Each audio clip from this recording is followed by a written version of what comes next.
नमस्कार, मी तुमची होस्ट प्रियांका आणि पियू द स्टोरी टेलर या यूट्यूब चॅनलला तुमच्या सगळ्यांचं परत एकदा मी स्वागत करते. आणि आता वर्ल्ड मेंटल हेल्थ डे आहे, येतोय तो. सो त्यानिमित्ताने आपल्या चॅनल परत एकदा मी भक्ती जोशी ज्या क्लिनिकल सायकोलॉजिस्ट आहेत त्यांचं मी स्वागत करते. त्या मागे सुद्धा आपल्या चॅनलवर गेस्ट म्हणून खूप वेळा आल्यात आणि इतके छान छान टॉपिक्स त्यांनी घेतले. मी सगळ्यांनी सुद्धा त्याला भरभरून प्रतिसाद सुद्धा दिलाय. सो त्याच्या सुद्धा लिंक्स मी डिस्क्रिप्शन बॉक्समध्ये सुद्धा देते, तर जरूर बघा. तर भक्तीताई, मी तुझ्याबद्दल सांगण्याच्या तूच का नाही आपल्या प्रेक्षकांना तुझ्याबद्दल काही सांगत? नक्कीच. तो सर्वात आधी पियू द स्टोरी टेलर चॅनलच्या सगळ्या सबस्क्रायबर्सना, हा व्हिडिओ बघणाऱ्यांना मनापासून शुभेच्छा, तुमचं मनापासून स्वागत. माझ्याबद्दल बोलायचं म्हटलं तर अगदी थोडक्यात ओळख करून देते. माझं नाव भक्ती जोशी. ऑल अबाउट माइंड नावाचं सेंटर ऑफ सायकोलॉजिकल वेलनेसचं एक सेंटर बाणेर पाषाण लिंक रोडवरती पुणे इथे आहे. गेले 14 ते 15 वर्ष या centre through various forums, various programmes, workshops आम्ही घेत असतो. As a counsellor and as a psychotherapist म्हणून काम करताना CBT, REBT अशा वेगवेगळ्या थेरपीज आम्ही वापरतो. US मधील जी एक बेक इन्स्टिट्यूट आहे तिथून मी CBT सर्टिफाईड थेरपिस्ट आहे. त्याचबरोबर मी जसं म्हटलं की ऑल अबाउट माइंड वेगवेगळ्या फोरम्समध्ये काम करते. जसं ओपन फोरम आहे जो खास फिमेल्ससाठी आम्ही करतो. हॅपी एजिंग म्हणून सिनियर्ससाठी आम्ही घेतो. स्टुडंटसाठी एक स्मार्ट स्टडी स्किल प्रोग्राम आहे की जिथं अकॅडमिकल इश्यूज त्यांना येतात आणि तिथं या प्रोग्राम थ्रू गायडन्स दिला जातो. तर या फोरम थ्रू काम करताना ॲज अ थेरपिस्ट म्हणून ऑल अबाउट माइंडमध्ये इतकी वर्ष काम करताना एक गोष्ट सांगायला खूप आवडेल. वेगवेगळ्या लोकांबरोबर काम करणं, त्यांच्या वेगवेगळ्या फेजेसमधल्या प्रॉब्लेमवरती काम करणं, त्यांना समजून घेणं, वेगवेगळ्या प्रकारचे स्वभाव, वेगवेगळ्या प्रकारचे दृष्टिकोन हे विटनेस करता येणं आणि मग त्या प्रॉब्लेममधनं ते जसे बाहेर पडतात त्यांच्या त्या बदललेल्या मनोवृत्ती पण बघणं हे खरं तर खूप एक आनंदाचं काम आहे. खरं. त्याकरता मी स्वतःला खूप नशिबान समजते आणि हे प्रोफेशन त्या दृष्टीने एक संधी देणार आहे असं मला वाटतं. Coming back to the next point, की जसं आता प्रियांका म्हणाली की वर्ल्ड मेंटल हेल्थ डे आहे आणि आजचा आपला सेशन ज्या एका विषयावरती आहे तो या दृष्टीने खरं तर खूप महत्वाचा आहे. इमोशनल इंटेलिजन्स किंवा मी म्हणेन इमोशनल इंटेलिजन्स आपल्या सगळ्यांच्या day in day out routine मधलं महत्व. तर त्याविषयी चालू करताना मला परत एकदा प्रियांकाचे खूप थँक्स म्हणायचे, कारण तिचा जो हा एक पियू द स्टोरी टेलरचा एक जर्नी आहे या चॅनलचा, तो मी खूप विटनेस करणारी एक मी म्हणेन अशी व्यक्ती आहे की तिनं जसं ते स्टार्ट केलं तिथपासून मी तिचे हे सगळे पॉडकास्ट आणि ती गेस्ट पण फाउंडर गेस्ट होती माझ्या चॅनलची. नक्कीच. आणि मला पण खूप छान वाटतं इथे येऊन बोलणं. खूप वेगवेगळे विषय ती घेते. खूप मोठमोठी लोक इथं येऊन जातात, त्यांचे विचार आम्हाला ऐकायला मिळतात, अवेअरनेस क्रिएट होतो आणि ह्याच्यामुळं खरं सांगू का एक उत्तम प्लॅटफॉर्म सगळ्यांना मिळतो. वेगवेगळ्या विचारांची, विषयांची देवाणघेवाण होते.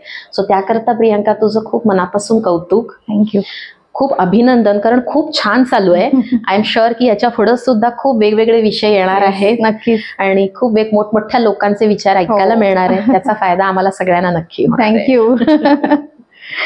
तर आजचा आपला विषयाची ओळख तू करून दिलीच आहेस की इमोशनल इंटेलिजन्स म्हणजे नक्की काय, त्याचं आपल्या आयुष्यात असणारं महत्व, डेली रुटीन मध्ये त्याचा कसा वापर केला पाहिजे, लहान मुलांमध्ये सुद्धा त्याचं कसं इमोशनल इंटेलिजन्स वाढला पाहिजे, त्यासाठी काही टिप्स किंवा नाही म्हणणं हे किती अवघड आहे आणि ते कसं सोपं करून दिलं जाईल याबद्दल सुद्धा मी आजच्या या एपिसोडमध्ये बोलणार आहे. तर शेवटपर्यंत हा एपिसोड नक्की बघा, कारण शेवटी काही टिप्स सुद्धा भक्ती ताई देणार आहे आपल्या सर्वांना. सो शेवटपर्यंत नक्की बघा आणि अजूनपर्यंत पियू द स्टोरी टेलर या यूट्यूब चॅनलला सबस्क्राईब केलं असेल तर जरूर करा. तर आजच्या काळात इमोशनल इंटेलिजन्सची काय गरज आहे? टू स्टार्ट विथ दिस मी एक खूप छान वाक्य आज इथं सांगेन की पटतंय का बघायला हरकत नाही. We all are emotional beings. म्हणजे इमोशनचा आणि आपला एक खूप जवळचा, न टाळता येणारा आणि एक सुंदर संबंध आहे. अगदी आपल्या रुटीनमध्ये आपण उठल्यापासून झोपेपर्यंत एक सायलेंट शेपिंग अप ज्याला म्हणतो तसं हा इमोशनचा रोल असतो. आणि मग इमोशनचा रोल जसा आपण समजून घेतोय तर त्या इमोशन समजून घेणं, आयडेंटिफाय करता येणं आणि त्याची उत्तम मॅनेजमेंट जर आपल्याला जमली तर आपल्याला आपलं एक दिवस, एक रुटीन पासून आपलं एक सुंदर आयुष्य आपल्याला आपल्या प्रकारे तयार करता येतं असं मी म्हणेन, किंवा त्याच्याकरता लागणारे एफर्ट्स चॅनलाइज पण करता येतील असं मला वाटतं. सो इमोशनल इंटेलिजन्स आणि आपल्या दररोजच्या आयुष्यातलं त्यातलं स्थान समजून घेताना हा टॉपिक किती महत्वाचा आहे ते आता आपण बघितलं. अगदी थोडक्यात इमोशनल इंटेलिजन्स बद्दल त्याची एक छोटी साधी व्याख्या जर करायची म्हटली तर मी असं म्हणेन की आपल्या स्वतःच्या इमोशन्स, भावना आयडेंटिफाय करता येणं, त्या समजून घेणं, त्याला व्यवस्थित एक नाव देता येणं आणि यथायोग्य पद्धतीने त्याला त्याच्या एका पद्धतीने मॅनेज करता येणं. So identifying, understanding and then regulating our emotions as well as emotions of other people. ही जी एक ॲबिलिटी असते त्या ॲबिलिटीला आपण म्हणतो इमोशनल इंटेलिजन्स. अच्छा, थोडक्यात स्वतःला समजून घेणं आणि दुसऱ्याचा पर्स्पेक्टिव्ह समजून घेणं. अगदी. आणि हे करताना मी जसं म्हटलं की हा एक अवेअरनेस असा असतो की स्वतःच्या इमोशन्स समजून दुसऱ्याच्या इमोशन्स पण समजून घेणं, यांनी आपल्या आयुष्यामध्ये अगदी छोट्या गोष्टींपासून मोठ्या गोष्टींपर्यंत फरक पडतो. बरोबर. सो इमोशनल कोशंट हा इमोशनल इंटेलिजन्सचा एक मेजरमेंट आहे. आणि बऱ्याच वेळेला या गोष्टीविषयी आपण अवेअर असतो. म्हणजे मी जसं म्हटलं की ही काही कन्सेप्ट खूप नवीन नाहीये. अराउंड 1980 पासून आपण या एका कन्सेप्ट बद्दल ऐकतो आहोत, आपण जागरूक आहोत. अगदी खरं सांगायचं तर 1985 मध्ये डॅनियल गोलमनचं इमोशनल इंटेलिजन्स वरती जे पुस्तक आलं त्यांनी खूप या विषयाशी आपली मैत्री वाढली. आपल्याला त्याचं महत्व कळायला लागलं आणि इमोशनल इंटेलिजन्स हा घराघरात पोहोचला. पण तरी सुद्धा मी एक गोष्ट अत्यंत प्रामाणिकपणे सांगेन की त्याचं महत्व जरी आपल्याला पटलं तरी, किंवा मी असं म्हणेन त्याच्यासाठी लागणारा डेटा सुद्धा आपल्याला आजूबाजूला खूप प्रमाणात आपण बघतो, पण त्याच्यावरती काम करणं किंवा कसं काम करायचं, कस्टमाइज वेनी तो डेटा कसा वापरायचा याविषयी अजून सुद्धा एक टाईपची हतबलता आहे. एक टाईपचा मी म्हणेन की आपल्याकडे अवेअरनेस असून सुद्धा एक प्रोएक्टिव्हनेस कमी आहे. आणि त्यामुळं या प्रोफेशन मध्ये काम करताना हे जाणवतं की खूपदा याच्यावरती जितकं रिक्वायर्ड आहे अगदी लहान मुलांपासून मोठ्या लोकांपर्यंत, म्हणजे मोठ्या एज ग्रुप पर्यंत EQ कडे तितकंसं लक्ष दिलं जात नाही. त्यामुळे मी असं सुचवेन की या निमित्ताने का होईना आपण अजून थोडे अवेअर होऊया आणि समजून घेऊया की आपल्याला इमोशनल इंटेलिजन्स किती महत्वाचा आहे आणि तो कसा एका योग्य पद्धतीने आपल्याला वाढवताही येऊ शकतो. नक्की ना. सो जसं तू आता सांगितलंस की इमोशनल इंटेलिजन्स असणं किती महत्वाचं आहे, तर आपल्या डेली लाईफ मध्ये सुद्धा आपण त्याचा कसा वापर करून घेतला पाहिजे. तू जसं आता म्हणालीस की इमोशनल इंटेलिजन्स आपल्याला आपल्या डेली रुटीन मध्ये किती लागतो किंवा कुठे लागतो, तो कसा वापरायचा असतो. तर आता एक साधं छोटंसं आपण एक्झाम्पल घेऊन बघूया की सकाळी आपण उठतो, प्रत्येक माणसाला एक रुटीन असतं, एक typical start of your day असते. आता समजा एक साधं आपल्या लोकांच्या, आपल्या नॉर्मल घरातलं एक्झाम्पल, आपली रात्री झोप नाही झाली. सकाळी उठल्यानंतर साहजिकच आपला पहिला गुड मॉर्निंग मेसेज स्वतःला किंवा इतरांना अशा सिच्युएशन मध्ये कसा जातो. बरोबर आहे. आपल्या दिवसाची स्टार्ट सुद्धा काही वेळेला आपल्याला जशी हवी तशी नसते.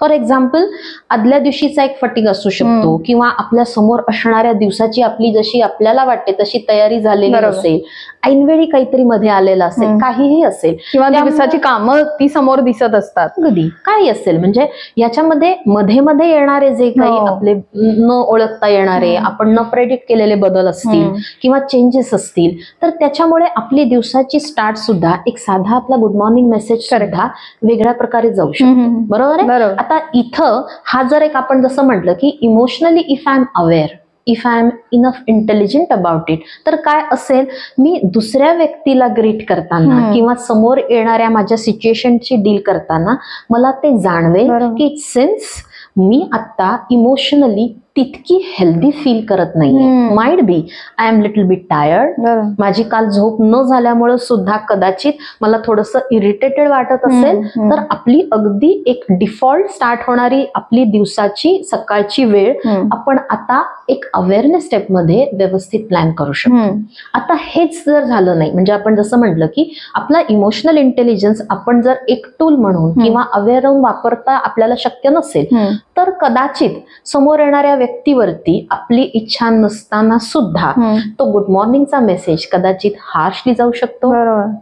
तिथं आपला टोन, आपली बॉडी लँग्वेज आपल्याला नको असताना सुद्धा एका अनहेल्दी वेनी जाऊ शकते. होतं ना आपलं कधीतरी उगीच चिडचिड होते, मुलांवरती निघते, घरच्या लोकांवरती निघते, तिथून आपला दिवस पुढे जातो, आपण ऑफिसला येतो, ड्राईव्ह करतो. बऱ्याच वेळा आपण असा अनुभव घेतो की समोरची व्यक्ती किंवा आपण सुद्धा रस्त्यावर व्यवस्थित चाललोय आणि साईडला असणारी व्यक्ती अतिशय चुकीच्या पद्धतीने ड्राईव्ह करते. आपण अगदी काही वेळा जोक करताना हे म्हणतो सुद्धा, आज बहुतेक काही मूड ठीक दिसत नाही, घरी काहीतरी झालेलं दिसतंय, हे जसं त्यांचं आहे तसं आपलं असतं. पण इथं हा जो इमोशनल इंटेलिजन्स आपण या वेगवेगळ्या आपल्या दिवसाच्या साध्या स्टेजेस मध्ये वापरला की आता माझं इमोशनली कसं चालू आहे. तर मी जसं म्हटलं, अगदी आपलं सकाळचं डिफॉल्ट रुटीन, मग आपलं प्रोफेशनल लाईफ, मग नंतर आपल्या वाट्याला येणारं सोशल लाईफ आणि मग physical and overall mental wellbeing आपल्याला व्यवस्थित मॅनेज करता येतं. इतकं आपल्या छोट्या गोष्टींपासून मोठ्या, मी जसं म्हटलं की पहिलं डिफॉल्ट ग्रीटिंग पासून प्रोफेशनली असणारे चॅलेंजेस असू शकतात, आपल्या पर्सनल लाईफमध्ये रिलेशनल चॅलेंजेस असू शकतात, फायनान्शियल बर्डन असू शकतात, काही वेळा सोशली होणारे त्रास असू शकतात. ह्या सगळ्यामध्ये हा इंटेलिजन्स ऍज अ टूल म्हणून आपण वापरू शकतो. आणि which is a default thing, कारण तो जर आपण वापरला नाही तर आपण म्हणतो ना की सगळं असतं पण आपल्याला ते वापरता येत नाही किंवा कळतंय पण वळत नाही. किंवा बऱ्याच वेळेला आपण असं म्हणतो की खूप आपल्याकडे एक मटेरियलिस्टिक पद्धतीने म्हणा किंवा इंटेलेक्च्युअल म्हणा, एक उत्तम जॉब आहे, उत्तम गाडी आहे, उत्तम शिक्षण आहे, सगळं असतं, पण आपण जसं काही वेळा बघतो की त्याचा आनंद घेता येत नाही, ते फील करता येत नाही. तर हा एक व्हॉइड पण राहतो. आणि मग हा व्हॉइड कुठून येतो, तर हा इमोशनल इंटेलिजन्स कधी आपण ऍज अ स्किल किंवा तो अवेअरनेस नसल्यामुळे त्याच्यावरती काम केलेलं नसतं. पण मग आता ह्याच्यावर काय सोल्युशन काय ह्याच्यावर? तर बेसिकली इमोशनल इंटेलिजन्स हे एक स्किल आहे, हे आधी आपण समजून घेऊया.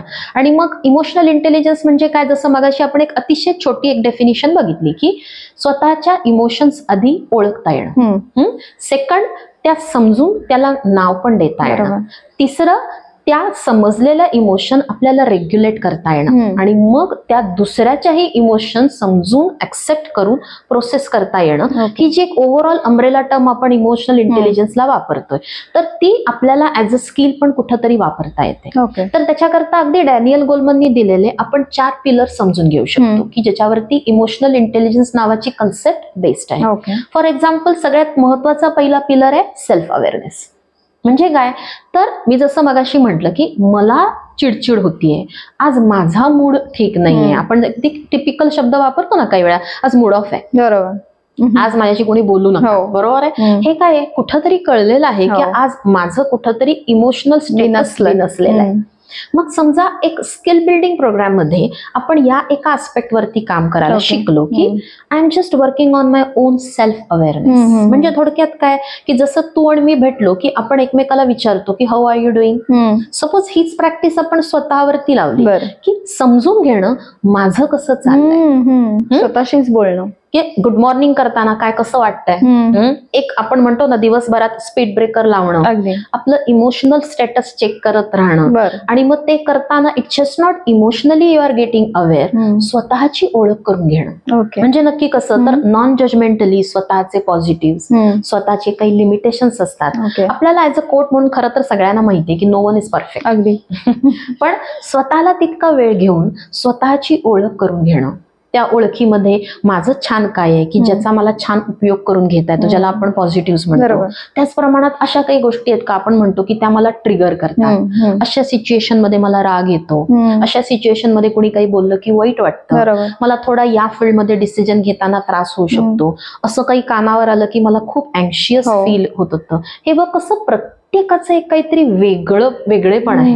ह्याच्यामध्ये चूक बरोबरच्या तराजू घालण्यापेक्षा आपण नॉन जजमेंटली न्यूट्रली स्वतःची एक ओळख करून घेतो. त्याला आपण म्हणतो हा पहिला पिलर इमोशनल इंटेलिजन्सचा सेल्फ अवेअरनेस. सो हा सेल्फ अवेअरनेस आपण खरं सांगायचं तर विथ प्रॅक्टिस आणि पेशन्स बिल्ड करायला लागतो.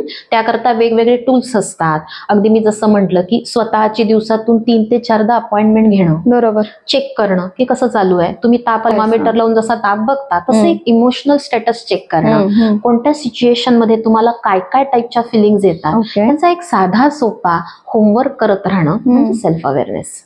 त्यांनी तुमची स्वतःची एक इमोशनल ओळख तुम्हाला होते. ओके. आणि मग जितकं तुम्ही स्वतःला ओळखता तितकं पुढे जाऊन आपण जे म्हणतो की सेल्फ रेग्युलेशन कडे जाताय. ओके. म्हणजे काय, second pillar of emotional intelligence after self awareness is self regulation. Okay.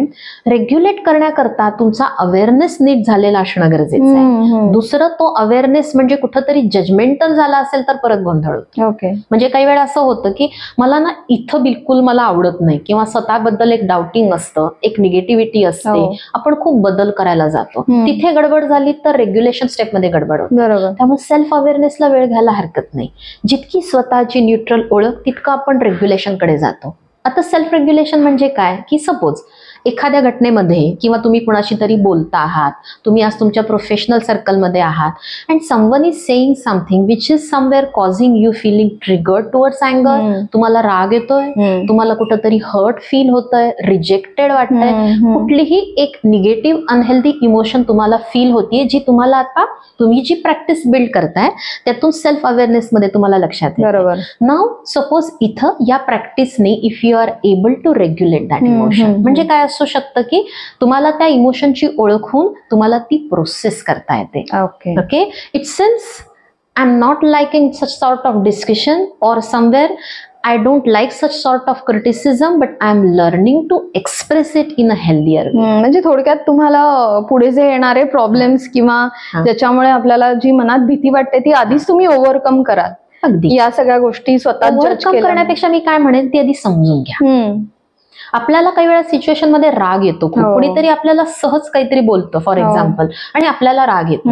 रागाच्या भरात आपण जे बोलतो ती काय असती, आपली एक रिॲक्शन असते. आणि मग त्या रिॲक्शन मुळे काही वेळा अजून काही प्रॉब्लेम्स तयार होतात रिलेशनशिप्स मध्ये, मग ते पर्सनल असेल किंवा प्रोफेशनल असेल. बरोबर आहे. तर ही जी एक रेग्युलेटिंग स्टेप असते तिथे काय होतं की आपल्याला आलेला राग किंवा आपल्याला जाणवलेली कुठलीही एखादी अनहेल्दी इमोशन आपण समजून घेतो.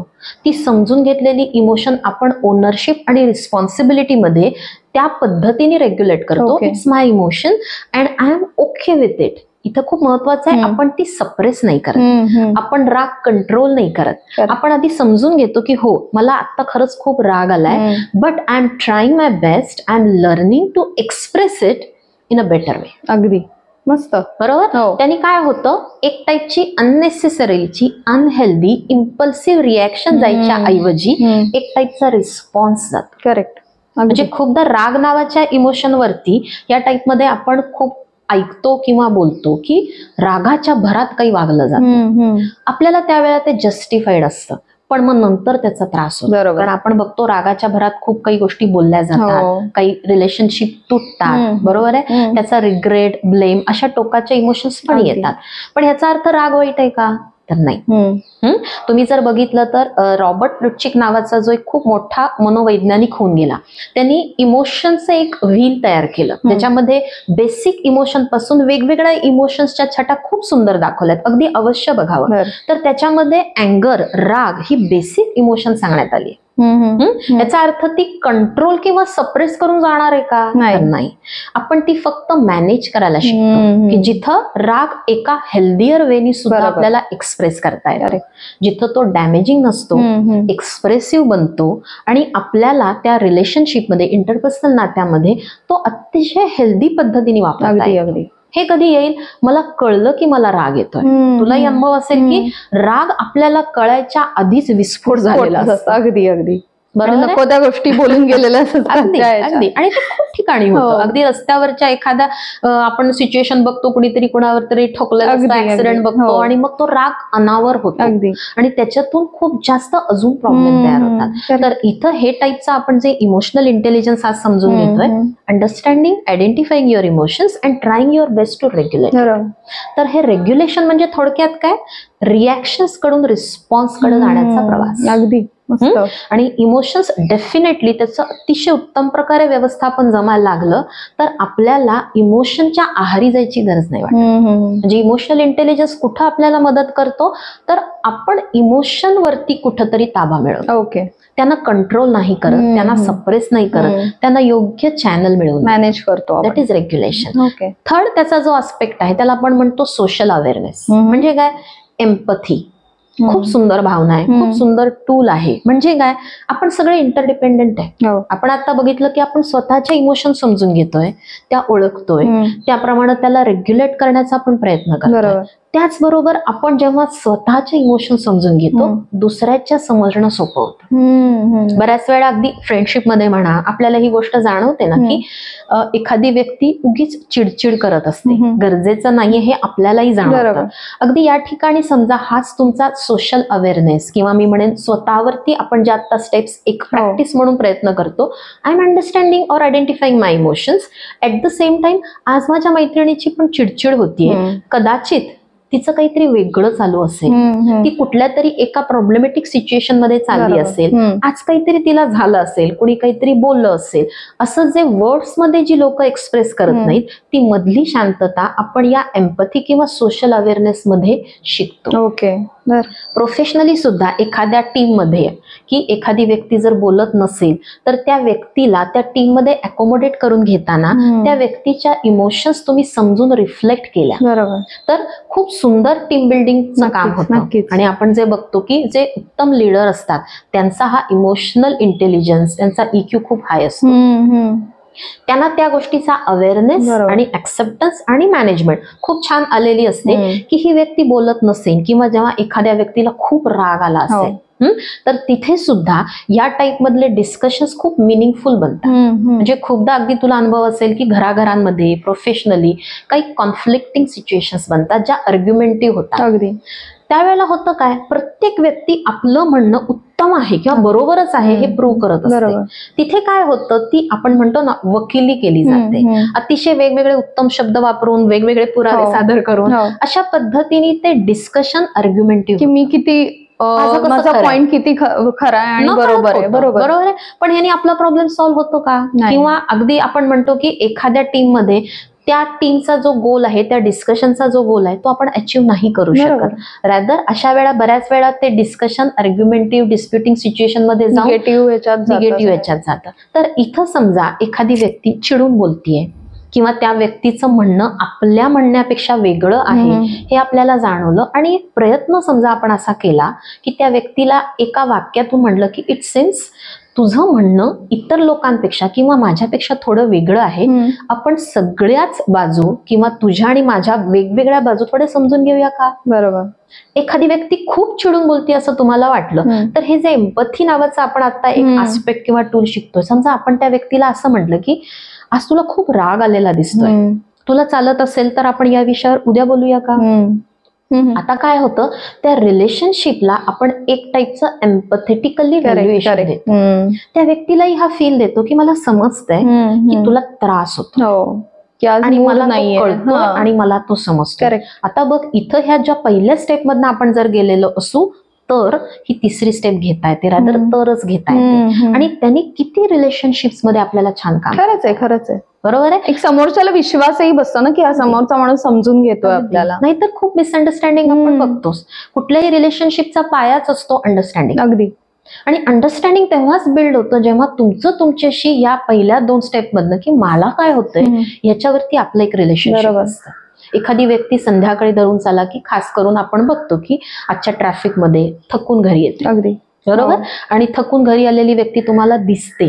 बरोबर. आणि समजा त्यावेळी तुमचा काहीतरी घरातला प्लॅन आहे आणि ती व्यक्ती आल्याला म्हणते आज तरी मला काही शक्य नाही.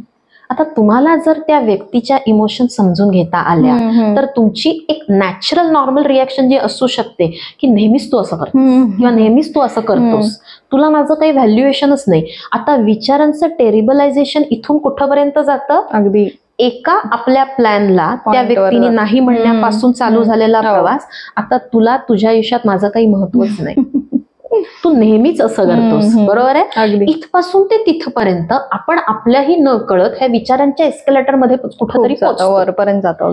आता इथं आपण जे स्पीड ब्रेकर लावतोय काय आहे, सतत अवेअर होणं, आपल्या इमोशन समजून घेणं. अरे मला राग आलाय आणि प्लॅन कॅन्सल केलाय हे तुम्ही आधी समजून घेतलं, त्या रागाची जबाबदारी घेतली, अवेअर झालात की मला राग आला, त्याला रेग्युलेट केलं आणि रिस्पॉन्सिव्ह मोड मध्ये आला की आपलं ठरलं होतं जायचं आणि कदाचित त्या पद्धतीने जर आज तुला येता येत नाहीये तर आपण बोलायचं का की खरंच तुला काही महत्वाचं काम आहे, किंवा तू मला थकलेला दिसतोयस, किंवा मग आज नाही तर परत कधी जाऊ शकतो का.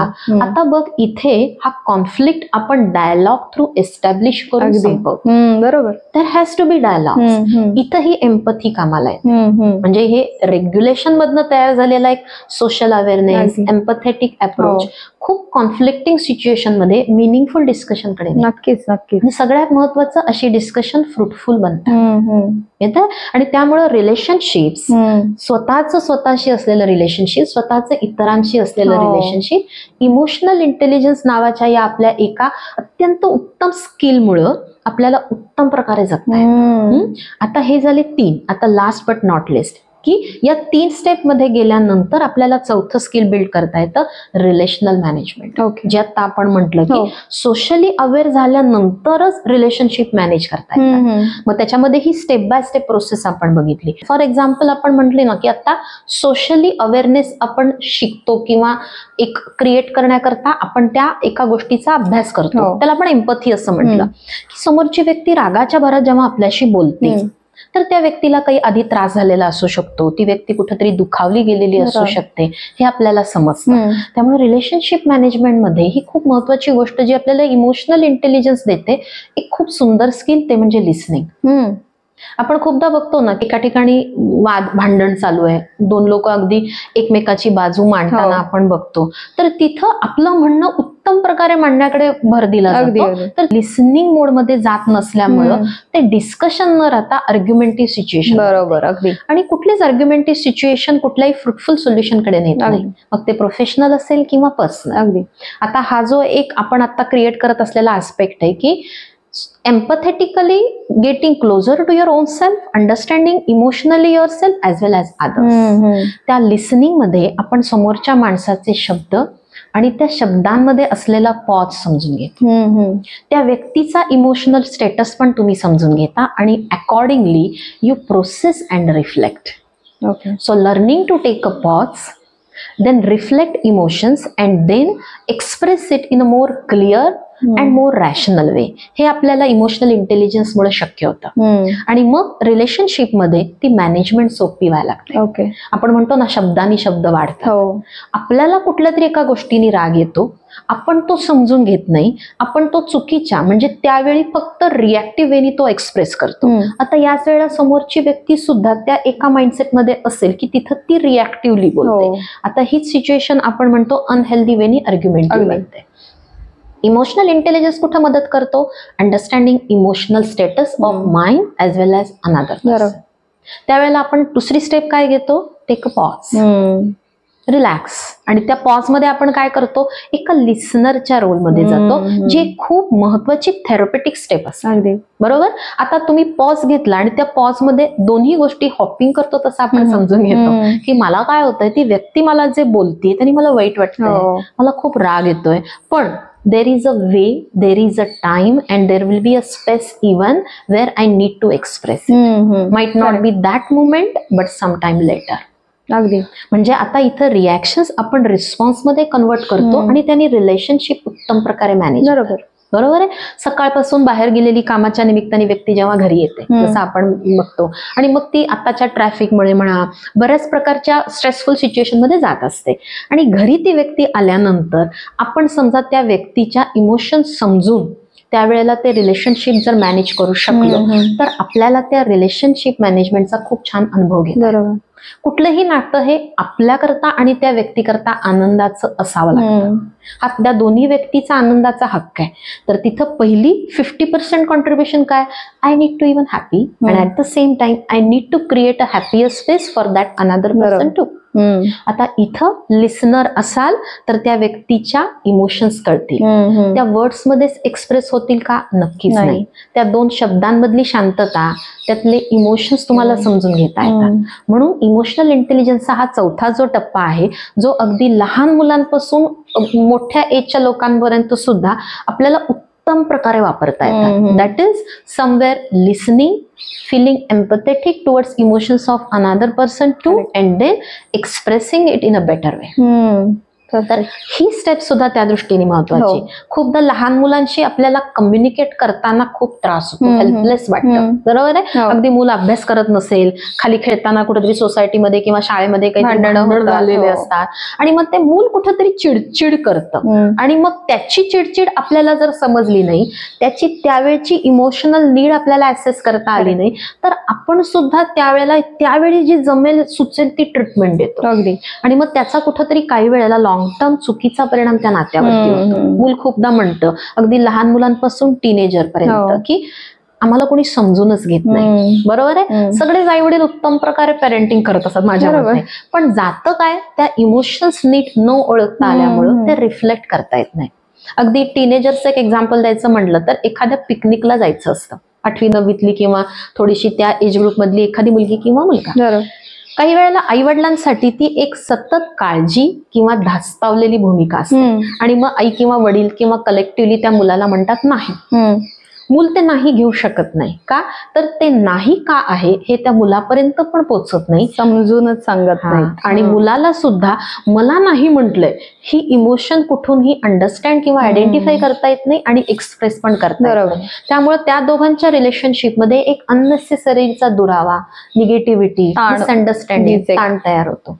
त्यामुळे आपण जी आज एक स्ट्रेसफुल आयुष्य म्हणतो तिथं या इमोशनल इंटेलिजन्सचा खूप मोठा खरंच. वेगवेगळ्या नात्यांपासून स्वतःशी असलेलं नातं, मला काय जमतं, मला काय जमत नाही, ज्याला आपण आता म्हटलं सेल्फ अवेअरनेस, त्यातलं जे जमतंय ते उत्तम प्रकारे वापरता येणं, जे जमत नाहीये त्याचा सुद्धा बॅलन्स्ड वेनी स्वीकार करून त्याच्यावर एका प्रोसेसमध्ये काम करत राहणं, that is regulation. Then third, आपल्या आजूबाजूला असलेली प्रोफेशनल पर्सनल ही जी काही नाती आहेत त्याच्या नात्यांमध्ये एक सोशल अवेअरनेस, एम्पथी क्रिएट करणं, ती वापरता येणं आणि मग हे तिन्ही वापरून रिलेशनशिपची उत्तम मॅनेजमेंट लावता येणं. ही 4 पिलर्स जे आपल्याला डॅनियल गोलमननी दिलेत इमोशनल इंटेलिजन्स मध्ये, हे जर आपण वापरू शकलो तर आपल्या रुटीन मध्ये खूप फरक पडतो. नक्कीच नक्कीच. आणि सगळ्यात मग हे इमोशनल इंटेलिजन्स मध्ये खूप लोक खूप छान प्रश्न विचारतात म्हणून सांगू शकते की being nice is not something like I am emotionally more intelligent, की मी खूप छान बोलते लोकांशी, असं नाहीये. बेसिकली याची खूप छान ऑथेंटिक डेफिनेशन अशी असू शकते की you become more and more aware, you become more authentic and give a balanced aspect to your self, your life as well as to relationship with others. अगदी अगदी परफेक्ट आहे, बरोबर आहे. या तिन्ही गोष्टी जर तुम्हाला या 4 पिलर्स वरती काम करून मिळवता आल्या तर तुमचं आयुष्य, अगदी प्रॉब्लेम्स तर आपल्या सगळ्यांच्या आयुष्यात असतात, म्हणजे इमोशनली इंटेलिजंट व्यक्तीच्या आयुष्यात प्रॉब्लेम नसतात का किंवा येत नाहीत का, असं काही नाही, असं काही नाही. पण उत्तम डिसिजन घेता येणं, स्ट्रेसफुल सिच्युएशन करणं, बॅलन्स राहता येणं, स्वतःचे पॉझिटिव्ह निगेटिव्ह उत्तम प्रकारे वापरता येणं, दुसऱ्यांनाही त्या प्रकारे समजून अकोमोडेटिव्हली डील करता येणं, हे इमोशनल इंटेलिजन्समुळे सोपं होतं. मस्तच, फारच छान. तू इतक्या सोप्या भाषेत आणि आपल्या प्रेक्षकांना सांगितलंस ना, नक्कीच सगळ्यांना अगदी असं इथपर्यंत मनापर्यंत पोहोचल्या असतील या सगळ्या गोष्टी. थँक्यू. बऱ्याच जणांना IQ म्हणजे माहिती असतं, खूप रिलेटेड टर्म आहे, खूप मोस्ट सर्च्ड टर्म आहे ही, पण EQ बद्दल खूप कन्फ्युजन असतं. तर IQ आणि EQ कसे बॅलन्स करायचे आणि त्याच्यात फरक काय ते सांगशील? खूप छान प्रश्न आहे, कारण अगदी प्रामाणिकपणे सांगायचं तर आपण खूप IQ बद्दल अवेअर आहोत, त्या प्रकारे जास्त लिटरेट आहोत आणि आपला कुठंतरी फोकस सतत अगदी लहानपणापासून सुद्धा IQ वरती जास्त आहे. अर्थात IQ इम्पॉर्टंट नाही का, खूप महत्वाचा आहे, प्रश्नच नाही. त्यामुळं मी नेहमी असं म्हणते की IQ आणि EQ हा एक कॉम्प्लिमेंटरी टर्म आहे आणि त्यांचा जो ब्लेंड आहे तो खूप ब्युटिफुली आपल्याला वापरता येतो. फक्त कसं होतं की आपण फिजिकल हेल्थ, फिनान्शियल इंडिपेंडन्सी किंवा सोशल लाईफ या सगळ्यांवरती खूप महत्व देऊन त्याच्यावरती एफर्ट घालतो, खूप इन्व्हेस्ट करतो, पण तितके एफर्ट, तितके इन्व्हेस्टमेंट, टाइम, एनर्जी, इव्हन काही वेळा पैसे ही आपण आपल्या इमोशनल हेल्थ वरती करत नाही. म्हणून EQ कुठंतरी दुर्लक्षिला राहतो आणि that is the only concern. पण याचा अर्थ IQ जास्त महत्वाचा का EQ असा होत नाही, दोन्हीही तितकेच महत्वाचे आहेत. बरोबर. आता IQ म्हणजे नक्की काय, तर आपला कुठंतरी आपण म्हणू इंटेलिजंट कोशंट, जिथे एक साध्या भाषेमध्ये आपण म्हणतो की नॉलेज असेल, एक्सपिरियन्स असेल किंवा अगदी साध्या सोप्या भाषेत त्याची डेफिनेशन केली तर learning some numbers, languages, any concept, okay, which can be academic, which can be professional, then memorising and then reciprocating. Okay. ही टर्म कुठे येते तर आपल्या IQ मध्ये येते. कुठलीही गोष्ट शिकण्याची ब्रेनची पॉवर. आता आपल्याला अगदी लहानपणापासून मोठ्यापर्यंत हा IQ लागतोच. कुठे लागतो? अकॅडमिकल ग्रोथ, बरोबर आहे. जिथे मार्क्स हे पॅरामीटर, ग्रेड्स असतात, उत्तम ठिकाणी ऍडमिशन मिळणं, उत्तम करिअर अपॉर्च्युनिटीज मिळणं आणि त्यांनी आपलं लाईव्हलीहूड आपल्याला हवं तसं उत्तम प्रकारे मिळवता येणं, हे डेफिनेटली IQ मुळे आपल्याला मिळतं. पण फक्त माझा खूप छान IQ आहे म्हणून तुम्ही आयुष्यामध्ये सुखी होऊ शकाल का? नाही. तर आपण ज्याला म्हणतो की इमोशनल मॅच्युरिटी किंवा if IQ is somewhere like brain's power, then I would say it is a heart wisdom which we can tag as an EQ. बरोबर आहे. तर तिथं तेच एक विस्डम आहे, जी इमोशनल मॅच्युरिटी आहे ती आपल्याला लागते. आता कुठे लागते? अगदी एखाद्या लहान मुलाचं एक्झाम्पल घेऊया की परीक्षेला मूल चाललंय, बरोबर आहे. खरं सांगायचं तर अगदी मोठमोठ्या परीक्षांमध्ये सुद्धा हे आपल्याला बघता येतं की मुलं आता खूप अभ्यास करतात आणि अगदी आपण आता मार्क मुलांचे बघतो, सगळ्यांचा IQ अबाव ऍव्हरेज किंवा एक उत्तम प्रकारे आपण झालेला आता बसतो. आणि IQ ही गोष्ट अशी आहे की ती बाय बर्थ असते. ती एक जी फिगर असते त्याच्यामध्ये 10 to 20% वर्क करण्याची एक क्षमता पण असते. त्यांनी काय होतं, तुम्ही आता जसं म्हटलं की बऱ्यापैकी अकॅडमिक किंवा तुमच्या एक टाईपच्या प्रोफेशनल सक्सेसच्या गोष्टी मिळवता. पुढे जाऊन काय होतं की परीक्षेच्या वेळेला सुद्धा IQने मिळालेली सगळी ताकद, नॉलेज, बरोबर, त्यांनी आलेली तुमची स्वतःची ग्रोथ तुम्हाला जिथं वापरायची असते. फॉर एक्झाम्पल, तुम्ही परीक्षेला गेलात आणि तुमच्या मनामध्ये आता रिझल्ट ओरिएंटेड विचार आले की अरे बापरे, मी केलेलंच येईल ना, फॉर एक्झाम्पल.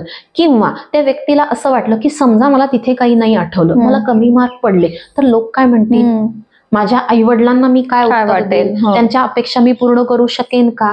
अगदी अजून वेगळं एक्झाम्पल द्यायचं तर काही वेळा परीक्षेच्या पॅटर्न मध्ये ऐनवेळी बदल होतात, तारखा पोस्टपोन होतात. कोविडमध्ये आपण या सिच्युएशनचा रिअल टाइम अनुभव घेतलाय, अगदी बरोबर आहे. तर तिथं हा इमोशनल टॉलरन्स जर बिल्ड झालेला नसेल, ती व्यक्ती स्टुडंट फेज मध्ये असताना सुद्धा त्यांनी त्याच्या IQ वरती काम केलेलं नसेल, तर अतिशय ब्रिलियंट टॉपर्स मुलं सुद्धा ऐन परीक्षेच्या वेळेला गिव्हअप करताना मी बघतो. माझ्याकडे खास परीक्षांच्या सीझनच्या वेळेला अगदी अशा टिपिकल केसेस येतात आणि त्यात काही टोकाच्या पण असतात की सुसायडल थॉट्स येतात.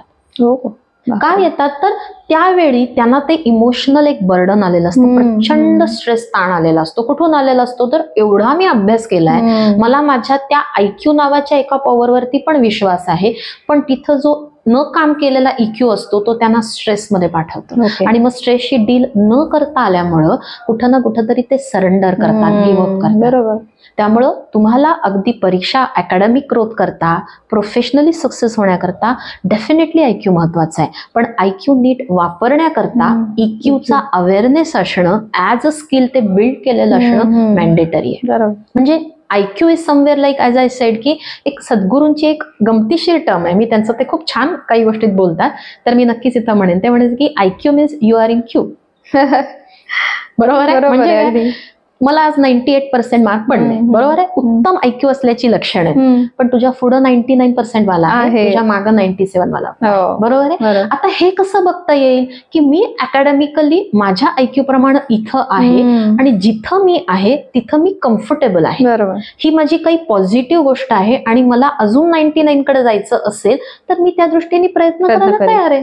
ही कुठून तुला एक अवेअरनेस स्टेप येणार आहे if you have worked on your EQ. Correct आहे. अगदी. मग नुसतं IQ असेल आणि पडतात 98, 99, just you are in Q, त्याचा तुम्हाला आनंद घेता येत नाही. आपण खूपसे ब्रिलियंट लोक बघतो की जे रिलेशनशिप्स मध्ये स्ट्रगल करतात, छोट्या छोट्या गोष्टी सुद्धा त्यांना कुठेतरी खूप स्ट्रेसफुल वाटतात, त्याचा आनंद घेता येत नाही. त्यामुळे IQ तुम्हाला सक्सेसफुल बनवू शकतो, पण IQ प्लस EQ तुम्हाला हॅपी बनवतो. अगदी अगदी. खूप छान, बरोबर आहे. IQ मुळे तुम्हाला खूप अपॉर्च्युनिटीज येतील, तुम्हाला करिअरमध्ये खूप सुंदर प्रकारे अप द लॅडर जाता येईल, पण EQ मुळे तुम्हाला तिथे राहता येईल, थांबता येईल, ग्रो होता येईल, rather you would thrive towards more success. Slowly and steadily तुम्ही विचार करून शांतपणे जाऊ शकता आणि ते सेलिब्रेट करता येण्याचा जो एक पॉज आहे, व्हॉट एव्हर यू हॅव, ते मोमेंट सेलिब्रेट करणं, ती मोमेंट तो तुमचं स्वतःशी असलेला एक पॉज आहे, नक्कीच. तुमचं स्वतःशी असलेलं एक नातं आहे, जे तुम्ही वेगवेगळ्या टप्प्यामध्ये समजून सेलिब्रेट करता. असं ते IQ आणि EQचं कॉम्बिनेशन आहे. त्यामुळे इथं अगदी प्रयत्नपूर्वक आपण समजून घ्यायचं आहे IQ वर्सेस EQ होऊ शकत नाही. Both terms are equally and beautifully complemented with each other. फक्त बऱ्याच वेळा IQ वरती आपण नकळत खूप जास्त फोकस देतो आणि त्याच्यावरती काम करतो. तर इथं EQ वरती काम न केलं गेल्यामुळं आपल्याला त्रास होतो. सगळ्यात महत्वाची गोष्ट आहे IQ आपल्याला फारसा, जसं मी म्हटलं, बदलता येत नाही, पण EQ मी जसं म्हटलं इट्स अ स्किल. तुम्ही लाईफ लॉंग EQ वाढवू शकता, त्या प्रोसेसचा भाग होऊ शकता आणि तुम्हाला त्याचा आनंद घेता येतो. पण तिथं ती एक सेल्फ अवेअरनेस नावाची स्टेप असते, ती तुम्हाला प्रत्येक वेळी जाणीव करून देते की I am doing much better. बरोबर आहे. जसं रॅन्शो नावाचं कॅरेक्टर 3 इडियट मध्ये खूप सुंदर दाखवलंय की most of the time tricky त्या व्यक्तीचा IQ प्लस EQ वापरते आणि से ऑल इज वेल स्वतःलाच. बरोबर आहे. वापरताना IQ ने रॅशनल सोल्युशन काढलंय, पण पहिली डिफॉल्ट स्टेप इतकी छान दाखवली, let's do it, let's find the solution. हे जे EQ मुळे तयार झालेला सेल्फ कनेक्ट आहे तो त्या एक्झाम्पल मध्ये खूप छान रिफ्लेक्ट होतं. हे आपल्याला करता आलं तर प्रॉब्लेम मधून आपण खूप छान आणि नॅव्हिगेशन करण्याचा आपल्याला जी काही हेल्प मिळते ती EQची. सो आय होप की IQ आणि EQचं आपल्याला कॉम्बिनेशन नीट समजणं खूप गरजेचं. तर IQ साठी कशा टेस्ट असतात तसं EQ साठी पण अशा काही टेस्ट आहेत? हो, अशा खूप टेस्ट असतात ज्या क्लिनिकली पण आज आपल्याकडे अवेलेबल आहेत. अगदी सोप्या सिच्युएशन मध्ये तुम्ही स्वतः सुद्धा घरी करू शकता. काही फ्री ऑनलाईन टेस्ट आहे जिथे तुम्ही अगदी how to measure my emotional quotient असं जरी दिलं तरी तुम्हाला तो डेटा मिळतो. क्लिनिकल कुठल्याही एका I mean to say professional कडे गेलात तर सायकोमेट्रिस्ट किंवा एखादा क्लिनिकल सायकोलॉजिस्ट कडे अशा टेस्ट असतात. अगदी ढोबळ मनाने जरी सांगायचं म्हटलं तर एखादी सिच्युएशन म्हणजे आपल्या सगळ्यांच्या आयुष्यामध्ये situations most of the time similar असतात. बरोबर. एखादा डिसिजन घेता येणं, सिच्युएशन किंवा डिसिजन घेण्याच्या सिच्युएशन मध्ये काही वेळा इनडिसिसिव्ह वाटणं, खूप अँशियस वाटणं, खूप डिप्रेस वाटणं, आणि आपण EQ वर काम करत असू तर काही वेळांनी आपल्याला लक्षात येतं की अरे आज मी खूप छान डिसिजन घेऊ शकलो. पूर्वी मला अशा सिच्युएशन मध्ये जितकी काळजी वाटायची, जितकं लो वाटायचं तितकं वाटत नाही. अशा पद्धतीने सुद्धा तुम्ही तुमचा EQ चेक करत राहू शकता, which is very much self reflecting आणि सेल्फ ऍक्सेसिबल. त्यामुळे तुम्हाला या गोष्टीवर काम करताना फक्त मी जसं म्हटलं की अलर्ट राहून स्वतःच्या इमोशनना मॉनिटर सुपरवाइज करायचं. तर तुम्हाला तुमचा EQ मॉनिटर करता येतो. खूप सुंदर रिझल्ट्स येताना तुम्ही सेल्फ मोटिवेटेड होता, तुमचा कॉन्फिडन्स वाढतो. कारण बऱ्याच वेळा आपल्याकडे अशा केसेस येतात की कॉन्फिडन्स कमी असतो. खरं तर मार्क्स सगळे असतात. म्हणजे माझ्याकडे ऍप्टिट्यूड टेस्ट साठी पण मी बघितलं तर खूप सुंदर म्हणजे एक्सलंट लेवल पर्यंत मुलं असतात आता. पण त्याच्याच मध्ये एक आपण अजून टेस्ट घेतो जिथं त्या व्यक्तीचं ओरिएंटेशन कळतं, सायकोलॉजिकल पॅरामीटर असेस होतात. लेट्स से अगदी साधा एक सहज किंवा कायम लागणारा पॅरामीटर कॉन्फिडन्स, स्वतःवरती असलेला विश्वास. तर मी हे खूपदा बघते, इकडं सगळे पॅरामीटर एक्सलंट असतात आणि इथला हा एक पॅरामीटर लिटरली निगेटिव्ह मध्ये असतो. आणि आता हे एवढे मार्क्स, हे एवढे स्किल्स, हा एवढा IQ असून काहीही उपयोग नाही. आणि उलटी पण एक्झाम्पल्स मी बघते की तसं म्हणावं असा IQ खूपसा नसतो, ते काही टॉपर्स नसतात, उत्तम ग्रेड नसतात, पण या EQच्या एका पॅरामीटरवर त्यांचं खूप उत्तम चालतं आणि हीच माणसं उद्या आयुष्यात आउट परफॉर्म करतात. बरोबर. म्हणजे अगदी बऱ्याच वेळा आम्ही हे म्हणजे जोकिंगली डिस्कस करतो की गेट टुगेदर्स, बरोबर आहे, शाळेतली मुलं भेटतात, कॉलेज नंतर भेटतात आणि असं लक्षात येतं अरे तो जो टॉपर होता तो काय करतोय आणि हा जो बॅक बेंचर, बरोबर आहे. हा जो एक आस्पेक्ट असतो तो टेक्निकली कुठंतरी असं नाही की त्यांनी काहीच केलेलं नसतं. त्यांचा सेल्फ अवेअरनेस खूप छान असतो की ठीक आहे मला 60-70% पडतात, I am okay with it. बरोबर. तो त्या व्यक्तीचा एक कम्फर्ट असतो. आणि मग मला काय जमतंय, मला काय जमत नाहीये याचा एक नॉन जजमेंटल अनकंडिशनल ऍक्सेप्टन्स आल्यामुळे accordingly they choose their careers. They are never part of any unrequired or unwanted rest. They can take a pause, they can reflect, they express. Rather, I must add, ही लोक relationship मध्ये खूप stable असतात. ते खूप उत्तम लोकांशी deal करतात, ते खूप छान टीम बिल्ड करतात, उत्तम लीडर पण बनतात. अरे वा. आता तू बघ की IQ महत्वाचा आहे आणि त्याच्याबरोबर आता EQ किती महत्वाचा आहे. खरं त्यामुळे इमोशनचा अभ्यास करता येणं, त्या अभ्यासावरती आपलं स्वतःचं एक महत्व असल्याचा फोकस असणं आणि with efforts, time, patience and practice आपल्याला आयुष्यभर त्या प्रोसेसचा भाग होता येणं गरजेचं आहे. आपण बरंच याबद्दल आज बोललोय की इमोशनल इंटेलिजन्स कसा असला पाहिजे आणि लो इक्यू असल्यावर काय काय गोष्टी घडतात. तर नाही म्हणणं कुठल्याही गोष्टीला, तर ही सुद्धा एक लो इक्यू असण्याचं सिम्पटम आहे का? हे नाही म्हणता न येणं. मी असं म्हणेन की नाही म्हणता का येत नाही हे आपण बघूया, कारण आपण आता तेच अवॉइड करतोय की टॅग करण्यापेक्षा आपण समजून घेऊया की काही सिच्युएशन मध्ये आता हे जाणवणं इटसेल्फ इज सेल्फ अवेअरनेस की मला नाही जमत, काही वेळा मला नाही म्हणणं अवघड जातं. आता इथे काम करता येणं म्हणजे इक्यू वाढवणं. पण आता महत्वाचा प्रश्न कसा असतो की आपण का नाही म्हणत नाही. बरोबर, हा एक डिसिजन आहे. मला आज जिथं जायचं आहे तिथे मला नाही म्हणायचं आहे.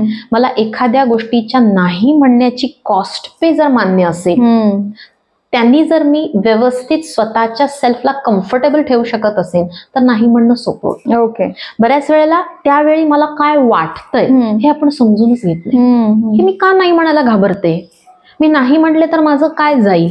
काही वेळेला आपल्याला सोशल रेकग्निशन, फॅमिलीमध्ये असलेलं आपलं एक टाईपचं स्थान, इमेज असेल किंवा एक टाईपची इमोशनल इन्सेक्युरिटी पण असते की मी नाही म्हटलं तर त्यांना काय वाटेल. एक्झॅक्टली. मला कोणाला दुखवायचं नाहीये. बरोबर आहे. सो तिथं कुठंतरी लोकांना प्लीज करणं किंवा त्यांना न दुखवण्याच्या डिमांड म्हणून सतत हो म्हणून स्वतःला कुठंतरी हर्ट करणं, तिथं माणसं सफर होत राहतात. तर इथं हा जो एक कम्फर्ट तयार होतो, मी जसं मगाशी म्हटलं की EQ helps in getting more more authentic. स्वतःबरोबर कम्फर्ट एस्टॅब्लिश होतो की मी समजा एखाद्या गोष्टीला नाही म्हणतोय याचा अर्थ मी त्या व्यक्तीला दुखवतोय का, तर नाही.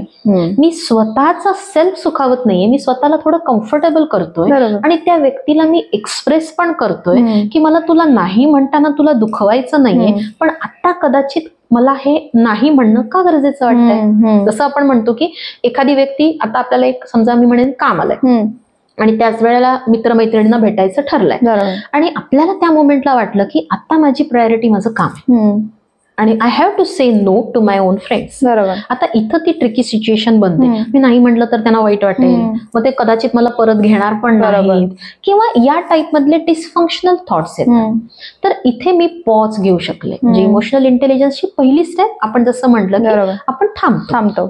आपण विचार काय करतो, बरं आता मला स्वतःला महत्वाचं काय वाटतं, म्हणजे काय मला दोन्ही मिळणार नाही, I have to choose one. मी हो म्हटलं तर मला काय मिळेल, मी नाही म्हटलं तर काय जाईल. आणि हा माझा स्वतःचा डिसिजन असतो जो सेल्फ अवेअरनेस मधनं कम्फर्टेबली आपल्याला चूज करता येतो. I am okay saying no for something which I may have to lose after saying no. If I am okay, there is a way. The next step, I need to express it in a better way. तिथं नुसतं no म्हणणं, avoid करणं, बरोबर आहे, किंवा नाही म्हणता न आल्यामुळे तिथं ते त्या पद्धतीने हो म्हणून पुढे जाणं, असं करण्यापेक्षा take your own decision, prepare yourself for that cost pay and express it to the concern people, which is a healthier way to accept I have to say no. Exactly. आणि त्यांनी काय होतं, आपण जसं चौथा pillar म्हटलं, relationship खूप छान मॅनेज होतं. अननेसेसरीची निगेटिव्हिटी राहत नाही कारण आपण एक्सप्रेस होतो. आणि at the same time space दिली आणि घेतली जाते. एक खूप छान आउटकम असतं की आपण त्या व्यक्तीलाही न कळत एक गिफ्ट देतो. You have also every right to say no in future if required and I would be okay with it. हे जास्त बोलणं गरजेचं. कारण खूपदा काय होतं, तो एक पॅटर्न बनतो. मी कधी नाही म्हटलंय का, तू पण मला नाही म्हणायचं. बरोबर आहे. तर इथं या रिलेशनशिपचा बेसच तो असतो की कधीतरी ती स्पेस मी देईन, मी मला पण घेईन. बरोबर. आणि हे देताना घेताना आपण जितकं एक्सप्रेशन वरती काम करतो तितकं ते सोपं. बरोबर. त्यामुळे saying no is at times difficult, but if you prepare for that step, या चारही स्टेप मधनं आपण गेलो तर खूप छान पद्धतीने ते एक्सप्रेस करता आल्यामुळं त्याची निगेटिव्हिटी विशेष राहते. मस्त छान समजावलंस तू अगदी सोप्या. मुलांमध्ये इक्यू वाढवण्यासाठी आपल्याला काय स्टेप्स उचलल्या पाहिजेत किंवा त्यांना कसं ट्रेन केलं पाहिजे? बेसिकली इक्यू ट्रेन करताना मला असं वाटतं की जर पेरेंटनी आपल्या इक्यूवर काम केलेलं असेल, खरं सांगायचं तर पेरेंटिंग किंवा एखादी गोष्ट मुलांना शिकवणं ही काही एक वेगळी प्रोसेस असूच नाही. ओके. की लहान मुलांशी आई कशी बोलते, वडील कसं बोलतात, आई वडील एकमेकांशी कसे बोलतात, त्यांच्या घरी आलेल्यांशी ते कसे वागतात, कशी ट्रीटमेंट दिली जाते, एखादी स्ट्रेसफुल सिच्युएशन घरी कशी मॅनेज केली जाते, कॉन्फ्लिक्ट मध्ये लोक कसे वागतात, हे त्यांना त्यांचा EQ वाढवण्याकरता लागणारं उत्तम ट्रेनिंग आहे. बरोबर. पण काही वेळेला अगदी सुचवायचंच तर की मूल लहान असताना रडतं काहीतरी गोष्टींमुळे, आणि मी खूपदा बघते की ते रडणं आधी थांबव, रडायचं नसतं. बरोबर आहे. चिडून बोलायचं नाही, आवाज खाली करून बोलायचं, उलट उत्तरं द्यायची नाही. अशा पद्धतीने त्या इमोशन ज्या बाहेर येत असतात त्यांना आपण फक्त सप्रेस करतो. तो तिथं जर आपण एका पद्धतीने हरकत नाही इनिशियली आर्टिफिशियल वेनी स्क्रिप्टेड वेनी वागलो, की समजा मूल चिडलंय तर आपण त्याला म्हटलं की मला समजतंय की तुला खूप राग आलेला दिसतोय, पण मला असं वाटतंय की त्या रागावरती काम करताना आपण दोघं एकमेकाशी शांतपणे बोलून समजून घेऊया का की नक्की तुला कशाला राग आलाय. त्यावेळेला वेळ असेल तर आपण आत्ता बोलायचं का, माझ्याकडे 10 मिनिटं आहेत. अगदी आता आया किंवा वडील कोणी बिझी असतील तर त्याला कदाचित मी आत्ता तुला नाही वेळ देऊ शकणार आहे, पण माझं काम झालं ना की आपण ह्याच्यावरती छान बोलूया आणि मी समजून घेऊ शकते की तुला राग कोणाचा आलाय. अगदी त्यावेळेला काही वेळा आईचा पण राग आलेला असतो. म्हणजे किती मूल लहान असतं आणि त्याला जेन्युइन आईचा राग आलेला असतो. बरोबर आहे. आणि आई म्हणते ठीक आहे तुला मला राग आलेला कळतोय, आता you name that emotion, you help your kid even identifying that emotion and then helping him or her processing it as. अगदी बरोबर आहे. हे काय आहे, हे इमोशनल ट्रेनिंगच आहे. एक जावे भावनांच्या गावा म्हणून खूप सुंदर पुस्तक आहे, आणि ते मुलांसमोर जेव्हा आपण वाचतो तेव्हा त्यांना इमोशनली लिटरेट करायला खूप मदत होते. आम्ही खूपदा ना शाळांमध्ये जातो आणि याच्याविषयीच बोलतो की एकच साधा प्रश्न, बरं तुला काय वाटतंय, आणि पहिल्यांदा ती मुलं अगदी 1-2 शब्द वापरतात. बरोबर. आणि हळूहळू ह्या सगळ्या इमोशनचा स्पेक्ट्रम त्यांच्याकडे येतो, आणि मग ते वापरताना त्यांनाही एक रिलीफ मिळतोय हे जाणवतं. आपल्याला काय होतंय ते आपल्याला करता आलं तर ते पण प्रिसाईज वेने. आणि मग ती पुढची स्टेप येते की खूप राग असेल तर बरं आपण त्या रागावर काम करू. तुला खूप लो वाटतंय का, बरं त्याला आपण मग अशा पद्धतीने डील करता येईल का, ही त्याची पुढची स्टेप. पण डिफॉल्ट स्टेपच बऱ्याच वेळा घेतली जात नाही, तीच सप्रेस केली जाते. त्यामुळे EQ वरती मुलांना काम करायला शिकवणं म्हणजे पहिलं स्वतः ऍज अ पॅरेंट EQ वरती काम केलेलं असणं. सेकंड, त्यांच्या ज्या काही इमोशन्स असतील, म्हणजे तो आपल्याकडे मी म्हटल्याप्रमाणे जो तराजू आहे वाईट चांगलं, तो गाळून काढून टाकण्याची गरज आहे. कुठलीच इमोशन वाईट किंवा चांगली नाही, हेच तर मुलांना द्यायचं आहे. त्यांना तिथं ते आयडेंटिफाय करणं, त्यांना ते समजून घ्यायला मदत करणं, म्हणजे हळूहळू प्रोसेसिंग कडे नेणं. तर ही मुलं उद्या फ्युचरमध्ये त्यांच्या छोट्याशा परीक्षेतल्या अपयशपासून अगदी रिलेशनशिपचे त्यांचे ब्रेकअप्स ते त्यांची प्रोफेशनल सो कॉल्ड मी म्हणेन अपेक्षा पूर्ण न मिळाल्यामुळे आलेली फेल्युअर्स इथपर्यंत डील करू शकतात. याची पायाभरणी त्यांच्या चाइल्डहुड मध्येच होते. फक्त समजा आज या वयातल्या एखाद्या व्यक्तीला समजा वाटलं की मी नाही काम केलंय माझ्या EQ वरती लहानपणी, किंवा माझ्या पेरेंट्सने नाही केलंय, माझा EQ खरंच खूप कमी आहे. ऍज आय सेड, हे स्किल असल्यामुळं तुम्ही आयुष्याच्या कुठल्याही टप्प्यावरती EQ वरती काम करू शकता. ही त्याची एक मी लक्झरी समजते, है ना. मस्त, छान छान उत्तम पद्धतीने सांगितलं असेल. तर इमोशनल इंटेलिजन्स वाढवण्यासाठी कुठून सुरुवात केली पाहिजे? कुठून सुरुवात केली पाहिजे तर मी सुचवेन द मोमेंट यू रिअलाइज की आय बिलीव्ह इमोशनल इंटेलिजन्स माझ्याकरता खूप महत्वाचा आहे, आणि मला जे काही अनुभव येत आहेत, मला जे काही इमोशनली थोडासा त्रास होतोय, त्याच्यावर काम करताना I need to work on my own EQ. That is the precious moment. पण आता त्याला जसं मी म्हटलं की एक वेल स्ट्रक्चर्ड प्रोसेस आहे. त्यातली मी पहिली स्टेप काय सुचवेन, प्रॅक्टिसिंग फीलिंग मोर अलर्ट. राग कधी कळतो, जेव्हा तो अत्यंत चुकीच्या पद्धतीने बस्ट झालेला. बरोबर आहे. त्याच्या सुद्धा स्टेप्स असतात. अगदी छोट्याशा डिस्ट्रेस लेवल पासून थोडंसं डिस्कम्फर्ट वाटणं, मग ते स्लाइटेस्ट इरिटेशन, थोडं वाढलेलं इरिटेशन, असा तो अँगरचा एक प्रवास असतो. त्यामुळं पहिली डिफॉल्ट स्टेप काय की आपण स्पीड ब्रेकर लावायला शिकणं. अगदी साधं सोपं टेक्निक द्यायचं तर तुमच्या मोबाईलवरती अलार्म लावून दिवसातून 3 ते 4 वेळा तुमचं इमोशनल स्टेटस चेक करता येईल. बरोबर आहे. जसं आपण भेटलेल्या प्रत्येक व्यक्तीला हा डिफॉल्ट प्रश्न विचारतो, काय कसं चालू आहे, हाऊ आर यू डुईंग. तो प्रश्न तुम्ही स्वतःला विचारू शकता. तुम्ही तुमची स्वतःची अपॉइंटमेंट एक दिवसातून मिनिमम 3 ते 4 वेळा घ्या. बरोबर आहे, अगदी अलर्ट राहता आणि तुमचे सेकंड स्टेप कडे जाता. No you build that self awareness. कारण उत्तर प्रामाणिक जेव्हा आपल्याला मिळतं तर नाही, ठीक नाही चालू आहे, आज खूप मूड खराब आहे. आता काय झालं, अलर्ट स्टेप मधून तुम्ही अवेअरनेस स्टेप कडे आला. Step number 2, you are aware की आज माझी खूप चिडचिड होतीये, त्याच्या मागे कारण काहीतरी असू शकतं जे तुम्हाला या स्टेप मध्ये कळतं. बरोबर. So second step is self awareness, जो तुम्हाला त्या एका स्पीड ब्रेकर मध्ये कळतो. You actually apply speed breaker.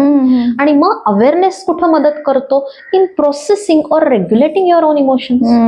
की आज समजा माझी खूप चिडचिड होतीये, सपोज मी ड्राईव्ह करत असेल तर I will take more precautions. बरोबर आहे. आज माझी महत्वाची मीटिंग प्रोफेशनली असू शकते, एखादं प्रेझेंटेशन असू शकतं, मला एखादा महत्वाचा डिसिजन घ्यायचा असू शकतो, तर कदाचित शक्य असेल तर मी तो आज घेणार नाही. शक्य असेल तर मी स्वतःला सांगेन की माझा जो काही आता होणारा इमोशनल डिस्ट्रेस आहे तो आधी मी मॅनेज करतो आणि मग माझं प्रोफेशनली जे काही चॅलेंजिंग वर्क आहे त्याच्याकडे जाऊ शकतो. सो हा alertness, awareness and then management, या 3 स्टेप मध्ये हा EQ आपण विथ प्रॅक्टिस बिल्ड करतो. ओके. आणि या प्रोसेसमध्ये तुम्ही अगदी दिवसभरात राहता. मग तुम्हाला वीकली वन्स त्याचा एक सुंदर अनुभव येतो की या आठवड्यात माझी खूप कमी चिडचिड झाली, अननेसेसरीली जी दुसऱ्यावर व्हायची ती होत नाही, रिलेशनशिपमध्ये खूप इम्प्रूव्हमेंट जाणवते, प्रोफेशनली एक सहजपणा येतो. म्हणजे EQ खरं सांगू का, सगळ्यात मोठी गोष्ट काय करतो, आयुष्य सहजपणे स्वीकारायला मदत करतो. आपण जे इमोशनली इनटॉलरंट किंवा कमी टॉलरंट झालेलो असतो आणि छोटा प्रॉब्लेम एवढा वाटतो. बरोबर आहे. It is completely a theory of perception. की तिथे ते पर्स्पेक्टिव्ह काय सांगतं आपल्याला, सहज घेताच येत नाही, खूप त्रास होतोय मला, प्रचंड वाटतं, छोटंसं फेल्युअर सुद्धा लाईफ आपल्याला वाटतं की आता मला शक्यच नाही, इतकं मेजर वाटतं, मेजर डिप्रेशन तिथं येतं. तर इथं त्या प्रॉब्लेमची फ्रिक्वेन्सिटी, इंटेन्सिटी तुम्हाला मेजर करता येते, तुम्हाला वेल इक्विप्ड राहता येतं, तुम्हाला सेल्फ अवेअरनेस रिसोर्सेस सांगून देतं आणि तुमची मॅनेजमेंट छान राहते. हे करताना अजून एक लास्ट बट नॉट लिस्ट एक खूप सुंदर टेक्निक वापरता येतं, self journaling. Okay. Minimum daily once तुम्ही हे करू शकता. म्हणजे तुमचे थॉट्स एखाद्या पेपर पेन डायरीमध्ये, तुम्हाला शक्य असेल तर तुमच्या लॅपटॉप किंवा मोबाईलवरती तुम्हाला राईट करता येईल, टाईप करता येईल, और simply you open your voice recorder and speak it out. हे माइंडफुली तुमच्या थॉट वरती तुम्ही ऍज अ जर्नलिंग आस्पेक्ट त्याच्यावरती काम करू शकता. त्यांनी डेली तुम्हाला रिवाइज करता येतं, तुमचं सेकंड डे रिहर्स पण करता येतं. तो इमोशनली तुमचं कसं चालू आहे हे चेक करत राहणं, हे सुद्धा इमोशनल क्वोशंट वाढवण्याच्या दृष्टीने खूप महत्वाची स्टेप. सो EQ वाढवण्याची ही 4 स्टेप, फीलिंग इनफ अलर्ट और practicing alertness, then getting more and more self aware about it, then third, learn to manage it in a better way, and last but not least, minimum once a day start using your own journal. तुमचे स्वतःचे thought लिहू शकता, emotions note down करू शकता. जितकं mindfully ते करता येईल तितका तुम्हाला त्याचा दुसऱ्या दिवशी पण फायदा होतो. नक्कीच. सो हा जो एक स्वतःवर काम करण्याचा आस्पेक्ट आहे त्यांनी तुमचा इमोशनल इंटेलिजन्स 100% वाढतो. जितके तुम्ही EQ वाईज स्वतःला इम्प्रूव्ह करू शकता. मी जसं म्हटलं, अगदी प्रॉब्लेमॅटिक सिच्युएशन मध्ये सुद्धा तुम्ही बॅलन्स्ड, अत्यंत रॅशनली वागता आणि हे खात्रीपूर्वक होतं, हे मी नक्की सांगते. आणि सोप्या सोप्या स्टेप्स आहेत तुझ्या सांगितल्यास, कोणी पण करू शकतं आणि सहज.